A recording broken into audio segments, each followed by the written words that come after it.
तो आज हम लोग बात करने वाले हैं एक शॉर्ट टर्म ट्रेड के बारे में जो कि हमने लिया है ग्रासिम इंडस्ट्रीज के स्टॉक में। इस वाले ट्रेड का हम पूरा का पूरा ब्रेकडाउन करेंगे, पूरा ए टू जेड समझेंगे कि किस तरह से ट्रेड को लिया है, किस तरह से एंट्री बनाई गई थी, किस तरह से स्टॉप लॉस लगाया गया था, किस तरह से टारगेट लगाया गया था और किस तरह से आप भी इसी तरह से इसी सेटअप को यूज कर सकते हैं अलग अलग स्टॉक्स में शॉर्ट टर्म ट्रेडिंग करने के लिए। इसमें हमने यूज किया है ट्रेडिंग सेटअप नंबर 1, जिस पर वीडियो ऑलरेडी आ चुकी है। अगर आपने नहीं देखी है तो कोई बात नहीं, उसको मैं यहां पर एक्सप्लेन करूंगा कि किस तरह से ट्रेडिंग सेटअप पूरा का पूरा काम करता है और हम इस कंप्लीट सेटअप को देखेंगे बिल्कुल बड़े वाले टाइम फ्रेम से छोटे वाले टाइम फ्रेम पूरे के पूरे को। तो चलिए, सबसे पहले आप देख सकते हैं कि स्टॉक है ग्रासिम इंडस्ट्रीज और चार्ट जो है वो 75 मिनट्स का चार्ट लगा हुआ है। सबसे पहले हमें ट्रेड बनाने से पहले यह पता करना होता है कि स्टॉक किसी ट्रेंड में है या नहीं। तो इसमें आप क्लियरली देख सकते हैं कि स्टॉक एक अप ट्रेंड में है। स्टॉक लेफ्ट साइड से राइट साइड की तरफ ऊपर जा रहा है, कंटिन्यूअसली हायर हाइज और हायर लोज बनाते हुए। तो 75 मिनट्स के चार्ट में हम अपने मार्केट स्ट्रक्चर को मार्क कर लेंगे। तो जिस समय हम अपना ट्रेड ले रहे थे, हमें कुछ इस तरह की मार्केट दिख रही थी। तो अब हम यहां पर अपना मार्केट स्ट्रक्चर बनाते हैं। तो मार्केट स्ट्रक्चर आप किस तरह से बनाएंगे? यहां पर एक लो है, यहां पर एक हाई बना है, उसके बाद एक हायर लो बना है, फिर एक हायर हाई बना है, फिर एक हायर लो बना है, हायर हाई बना है। इस तरह से हायर लो हायर हाई के सीक्वेंस बनते जा रहे हैं और अभी स्टॉक कुछ इस जगह पर है जहां पर हम ट्रेड बनाने का सोच रहे थे। तो यहां पर आप क्लियरली देख सकते हैं स्टॉक अप ट्रेंड में है, हायर हाइज और हायर लोज का सेटअप बनता जा रहा है। पहचानना बहुत ही सिंपल है, हर एक हाई पिछले हाई से ऊपर है और हर एक लो पिछले लो से ऊपर है। तो ऑब्वियस सी बात है, एक हायर हाई हायर लो का सेटअप बनता जा रहा है। तो अभी जब हम अपने ट्रेड में एंट्री बनाने की सोच रहे थे, हम कुछ इस जगह पर थे। तो अब हम इस जगह पर थोड़ा सा जूम कर लेते हैं और ये था वो कंप्लीट स्विंग जिसमें हम अपना ट्रेड बनाने की सोच रहे थे। तो ट्रेड बनाने के लिए बड़ा वाला टाइम फ्रेम हमें डायरेक्शन बताता है। 75 मिनट्स का जो चार्ट है वो हमारा बड़ा वाला टाइम फ्रेम है। ये हमें ऐसा बता रहा है कि स्टॉक अप ट्रेंड में है, स्टॉक रिट्रेसमेंट से बाउंस बैक कर सकता है, जिसकी हम उम्मीद लगा रहे हैं अपने सेटअप में। तो अब हम यहां पर एक रिट्रेसमेंट ड्रॉ करेंगे जो कि यहां बॉटम से लेकर के टॉप तक जो कंप्लीट मूव है उसकी हम एक रिट्रेसमेंट बनाएंगे। तो जब आप ये कंप्लीट रिट्रेसमेंट बनाएंगे, उसमें जो आपका 61.8 से 78.6% का जो एरिया होगा, इसको मैं एक बॉक्स से मार्क कर देता हूं। इसको मैं एक बॉक्स से मार्क कर देता हूं और आप यहां पर देख सकते हैं ये जो कंप्लीट एरिया है इसको हम बोलते हैं डिमांड जोन। डिमांड जोन का मतलब होता है कि जब भी स्टॉक रिट्रेस करता है तो वो जो पूरा का पूरा मूव होता है उसका 60 टू 80% रिट्रेस करने के बाद वहां से ऊपर की मूवमेंट शुरू कर सकता है। यानी कि इस जगह पर जब स्टॉक हमारे डिमांड जोन में आ गया था, इस जगह पर मैं मेंशन भी कर देता हूं कि ये डिमांड जोन है। जब हमारा स्टॉक डिमांड जोन में आ गया था, उसके बाद हम अपना ट्रेड बनाने की सोच रहे थे। लेकिन सिर्फ उससे ट्रेड नहीं बनता है, डिमांड जोन में आने के बाद हमें छोटे वाले टाइम फ्रेम में जाना होता है और छोटे वाले टाइम फ्रेम के हिसाब से एंट्री लेनी होती है। क्योंकि कई बार ऐसा होता है, आप देख रहे हैं यहां पर ट्रेंड कंटिन्यू होता जा रहा है, हायर हाइज हायर लोज बनते जा रहे हैं, लेकिन हमें यह नहीं पता है कि आगे भी ऐसा होगा या नहीं होगा। ऐसा हो सकता है कि स्टॉक यहां से गिरता रहे और ट्रेंड चेंज हो जाए, ट्रेंड कंटिन्यू ना हो। तो ट्रेंड कंटिन्यू हो उसकी कंफर्मेशन के लिए अब हम जाएंगे छोटे वाले टाइम फ्रेम में, जो कि है हमारा 15 मिनट का चार्ट। तो अब हम आ गए हैं 15 मिनट के चार्ट में। आप यहां पर देख सकते हैं वही डिमांड जोन जो बड़े वाले टाइम फ्रेम में हम देख रहे थे, अब हम उसे छोटे वाले टाइम फ्रेम में देख रहे हैं। ये हमारा वही डिमांड जोन है जो हमने 75 मिनट्स 75 मिनट के चार्ट के हिसाब से बनाया था। तो छोटे वाले टाइम फ्रेम में हमें करनी होती है अपनी एंट्री, जिसके लिए हम यूज करते हैं ऑपरेटर वाली स्ट्रैटेजी। तो अब ऑपरेटर वाली स्ट्रैटेजी क्या है उस पर भी वीडियो आ चुकी है, लेकिन कोई बात नहीं, यहां पर फिर से पूरा डिटेल में मैं एक्सप्लेन करने वाला हूं। तो अब हम ये थोड़ा सा चार्ट को क्लीन कर देते हैं, इसको हटा लेते हैं। जो मार्केट स्ट्रक्चर बनाया था, जो रिट्रेसमेंट बनाई थी, उसे हटा लेते हैं। उसका काम डिमांड जोन बताना था, उसने डिमांड जोन बता दिया। अब हम ये जो पूरा का पूरा मूव है, जो बड़े वाले टाइम फ्रेम में रिट्रेसमेंट थी, वो छोटे वाले टाइम फ्रेम में एक डाउन ट्रेंड होगा। अब हम इस पूरे के पूरे डाउन ट्रेंड को मार्क करते हैं, इस पूरे के पूरे डाउन ट्रेंड को बनाते हैं। तो चलिए, ये हमारा हाई है, हाई के बाद यहां पर एक लो बनाया है, उसके बाद एक हाई बना है जो पिछले हाई से नीचे है। ये वाला हाई जो है ये पिछले हाई से नीचे है, यानी कि ये एक लोअर हाई है। उसके बाद क्या स्टॉक ने एक लोअर लो बनाया है, पिछला लो ये था, स्टॉक ने एक और लो बनाया जो कि यहां पर बना है। उसके बाद क्या स्टॉक ने हाई बनाया है, स्टॉक ने एक ऐसा हाई बनाया है, छोटा सा हाई। और उसके बाद क्या स्टॉक ने लो बनाया है, स्टॉक ने लो बनाया है जस्ट यहां पर। उसके बाद स्टॉक ने एक हाई बनाया है, उसके बाद स्टॉक ने लोअर लो बनाया है, उसके बाद एक और लोअर हाई बनाया है, और यहां पे आती है ऑपरेटर की एंट्री। ये वाली जो जगह है यहां पर पूरा का पूरा मार्केट स्ट्रक्चर चेंज हो गया है। ऑपरेटर की एंट्री कैसे पता चलती है, आप देखेंगे इंपल्सिव कैंडल्स, जहां पर स्टॉक डाउन ट्रेंड में था वहां पर अचानक से बड़ी कैंडल बने, क्योंकि ऑपरेटर बड़ा प्लेयर होता है, वो बड़े बल्क में ऑर्डर डालता है।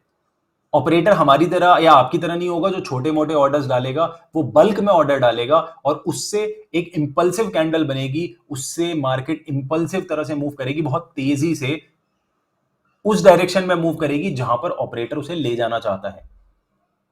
तो ऑपरेटर की एंट्री के लिए हमें यहां पर मिल रही है ऑपरेटर वाली कैंडल। ऑपरेटर वाली कैंडल के साथ साथ मार्केट स्ट्रक्चर टूटना चाहिए। क्या मार्केट स्ट्रक्चर टूटा है? ये देखिए, ये था एक हाई, ये था दूसरा हाई, यहां पर था दूसरा हाई, और यहां पर था तीसरा हाई। मार्केट ने इन तीनों के तीनों हाईज को तोड़ दिया है और यहां पर मार्केट स्ट्रक्चर पूरी तरह से टूट चुका है, यानी कि ऑपरेटर की एंट्री कंफर्म हो गई है।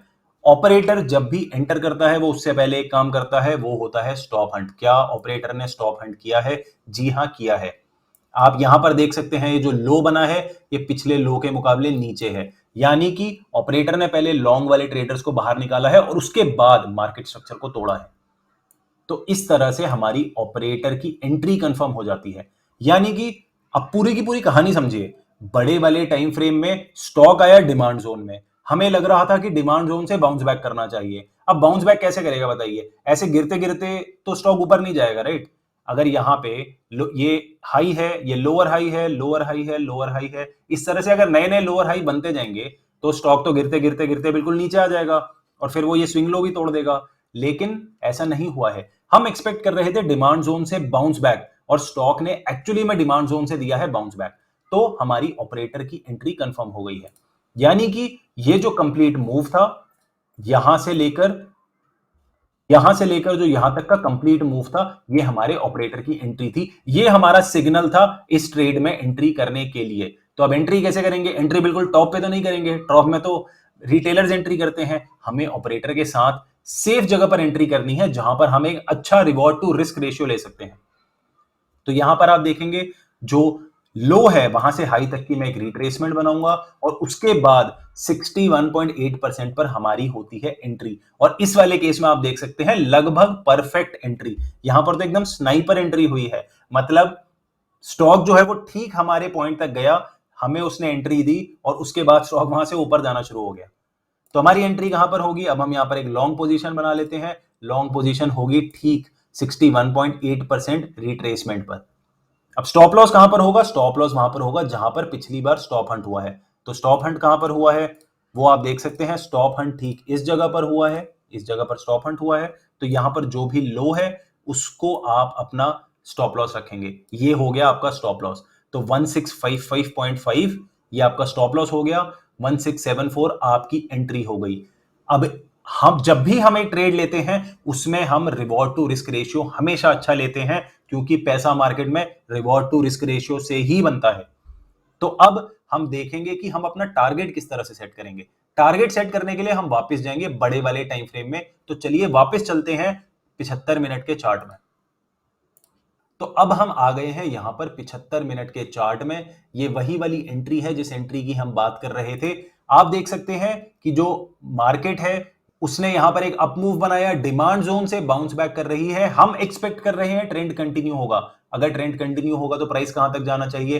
प्राइस पिछले स्विंग हाई तक जाना चाहिए। ये है पिछला स्विंग हाई, हमने वही अपना टारगेट ले लिया है। तो आप देख सकते हैं उससे हमारा जो रिवॉर्ड टू रिस्क रेशियो है वो बनता है 3.6:1। अब जनरली जो भी आप दूसरे ट्रेड्स इस चैनल पर देखेंगे उसमें जनरली हम 4:1, 5:1, कई बार तो 5:1 के ऊपर भी जाते हैं। लेकिन इस वाले केस में क्योंकि चार्ट इस तरह से बन रहा था तो इसके ऊपर हम अपना टारगेट जनरली सेट नहीं करते हैं। अब एक्चुअली में ये वाला ट्रेड जो है ये काफी ऊपर तक गया है। अब कुछ लोग बोल रहे होंगे भाई यहीं पर ही क्यों निकल गए, और ऊपर तक जाना चाहिए था। लेकिन हम जब अपना टारगेट सेट करते हैं, हम टारगेट इस तरह से सेट करते हैं कि उसके हिट होने की प्रोबेबिलिटी ज्यादा से ज्यादा हो।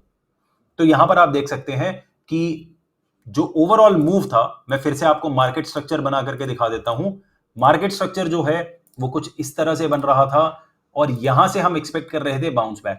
अब यहां पर दो चीजें होती हैं, या तो स्टॉक एक नया हाई बनाएगा जो कि इसने बनाया है, लेकिन कई बार ऐसा नहीं होता है। कई बार ऐसा होता है कि स्टॉक एक डबल टॉप बनाता है और उसके बाद वहां से नीचे आना शुरू कर जाता है, क्योंकि हमें गारंटीड नहीं पता है कि ये ट्रेंड कंटिन्यू होगा या नहीं। तो हमारे लिए जो सबसे सेफ टारगेट है वो है पिछला वाला स्विंग हाई, क्योंकि भले ही ट्रेंड कंटिन्यू हो तब भी ये वाला टारगेट अचीव होगा, भले ही ट्रेंड चेंज हो, उसमें डबल टॉप बनने के बाद जब प्राइस नीचे आएगा तब भी हमारा टारगेट अचीव हो जाएगा।